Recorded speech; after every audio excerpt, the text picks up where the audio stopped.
Coucou, bonjour à tous et à toutes, bienvenue sur Africa Class. Alors aujourd'hui, nous allons aborder un autre sujet que je trouve très intéressant. Il s'agit de la question du panafricanisme et de la stratégie.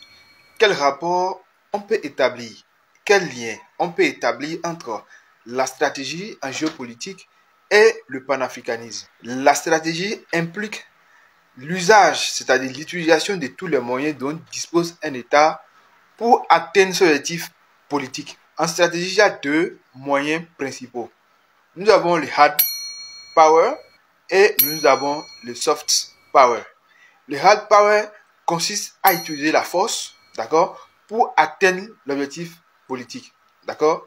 Ça peut être une intervention armée, ça peut être des attaques, mais des assassinats ciblés, d'accord, ou le soft power. Vous allez voir que lors de la colonisation, les Occidentaux ont adopté une stratégie de soft power qui avait consisté à évangéliser les Africains, à les endormir à travers la religion et à les convaincre d'abandonner leur culture au profit des réalités occidentales et tout ça. Donc, la stratégie, c'est l'ensemble des moyens qui permettent d'atteindre un objectif, d'accord?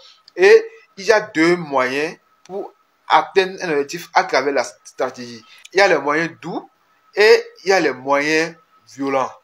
Les moyens doux, c'est à travers la culture, à travers la religion, etc., etc. Et les moyens violents, ça peut être par l'usage de la force militaire, comme ce fut lors de la colonisation. Lorsque l'usage des moyens doux ne marche pas, on passe à l'étape supérieure par le déploiement militaire. Ce qui a fait qu'il y a eu des affrontements entre nos grands-parents, qui sont à Béhanzin, Kaba et dans d'autres pays également. Il y a eu des affrontements entre l'armée française et nos grands-parents qui ne voulaient pas se soumettre aux colons. Alors, le panafricanisme est un mouvement qui prône l'unité, la solidarité entre le peuple africain. Et cela se fait à travers les conférences, parfois l'organisation des foires pour la promotion des arts, de la culture africaine. Il faut donc comprendre là que le panafricanisme se trouve dans la stratégie. D'accord? Et sans la stratégie, le panafricanisme ne marchera pas. Alors, si réellement nous voulons que le panafricanisme ait les impacts escomptés, il faudrait élaborer une stratégie de la mise en œuvre des actions pour réellement atteindre l'objectif du panafricanisme. Aujourd'hui, on a l'impression que les panafricanistes essaient de construire sur une parcelle sur laquelle il y a un arbre. D'accord? Quand on veut construire, d'abord, il faut déraciner l'arbre. Et je vois que beaucoup de panafricanistes ne mènent pas des actions dans ce sens-là, mais sont beaucoup plus habitués aux déclarations choc. D'accord? Stratégie qui consiste à toujours dire que l'homme noir, en réalité, ne peut pas penser par lui-même. S'il critique le néocolonialisme, ce qui ne marche pas. L'intention y est, d'accord? Mais la stratégie n'y est pas. Il ne suffit pas de brûler un billet de banque, d'accord? Pour tout simplement dire que ouais, le message est passé, le franc CFA va partir et puis bon, c'est fini. C'est une fausse histoire. Donc, il faut élaborer des stratégies pour la mise en œuvre effective de la mission du panafricanisme. D'accord? Donc, le panafricanisme est dans la stratégie. La stratégie englobe le panafricanisme. C'est pourquoi moi, je mets un accent sur la promotion de nos valeurs culturelles et traditionnelles. Sur la promotion du patriotisme. D'accord?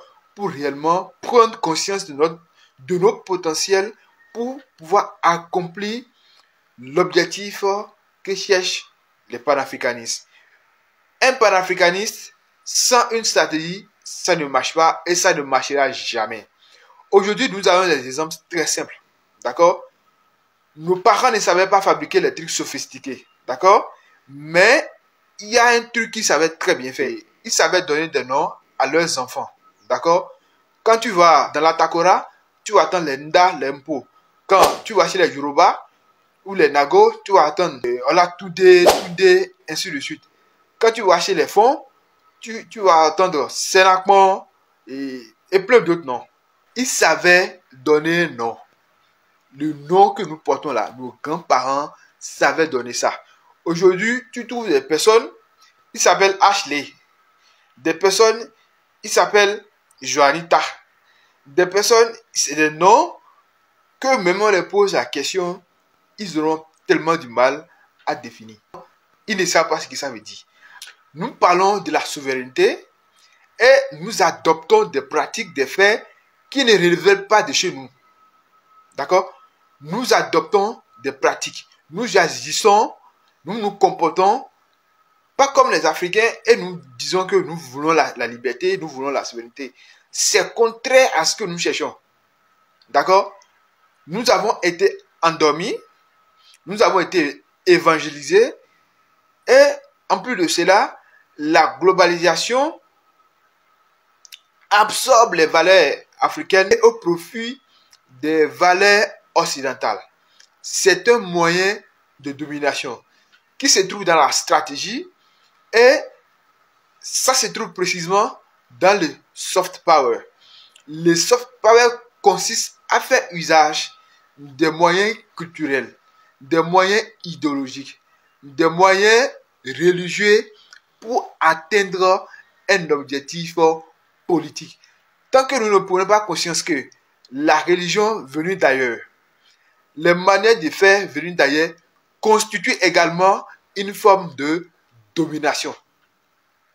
Donc, pour réellement engager nos États, nos pays dans le processus de développement, dans le processus de la souveraineté que nous cherchons tant, il faudrait que nous prenions conscience de nos manières de faire et d'agir. C'est aussi ça le panafricanisme.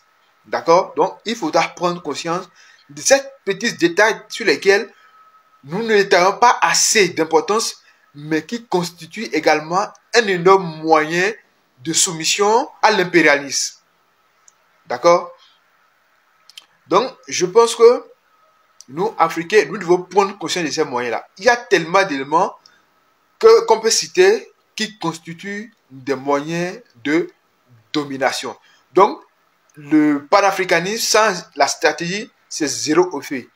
Il faut que nous mettons l'accent sur nos valeurs. Il faut que nous mettons l'accent sur les valeurs patriotiques pour réellement atteindre l'objectif que nous cherchons. Donc, abonnez-vous, likez, partagez. On se retrouve très bientôt pour